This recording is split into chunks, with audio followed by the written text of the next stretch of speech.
leader mosedho lumu ja Kenya bugik. To kiyudo ng'ama pako gino, nyaka yudi ni en ng'ama kotiyo ne japiny gi pesa manomiye. Koro ponde tok gir 2060 ni. Otherwise, ok wabedo kamoro kaka jo Kenya. Kenya ni biro dongunda. Bati aparo ni swale ni akia ni en politics of activism ema chando jo opposition.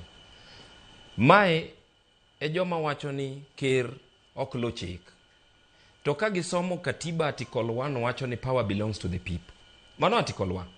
Number 2, Kenya is a democracy ma allows kata gain. In fact, wano bro protect gimuwacho no, but okwabi winjore gi gik muwacho go. Article 1 wacho ni power belongs to the people. To ki underline that, ker nyo launch gini to wacho ni kor wadwoke to the people. Mondo jo pinyu discuss gini. Kuonde maginano ka richo negi, wagolo oko to waketo kuonde mabeyo. Mano emomiyo wakelo gibiluongo ni public participation. And public participation benie katiba wa.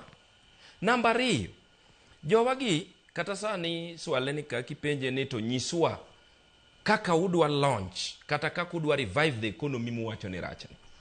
Awinjo ko give example ni ki Obama no revive America. Economy mar America ok nyal compare. Swale wacho ranyisi maber ni ok nyal ng'ao osuru malo ne jaket mwandu to odwani mondo ket mwandu mandiko jopiny. Mano wacho ni yo achiel monyalo revive, magi nyalo revive go osuru. Bati wakoni wach mar economy. Linda Mwananchi gi opposition wacho ni ker owe olo.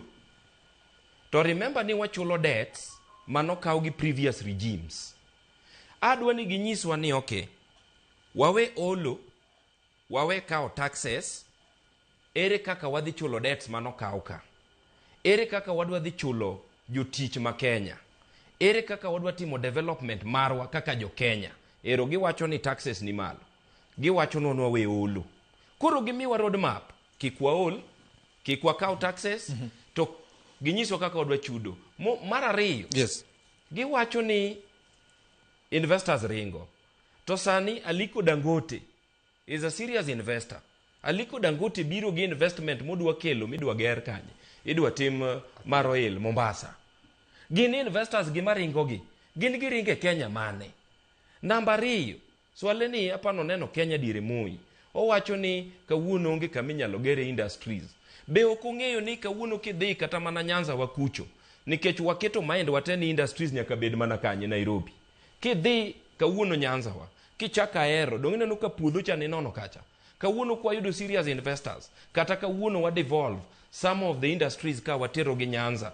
Mondo also wadi congest Nairobi, wa empower counties. Kidhi Turukana. Turukana nigi puothe matimo nono seriously.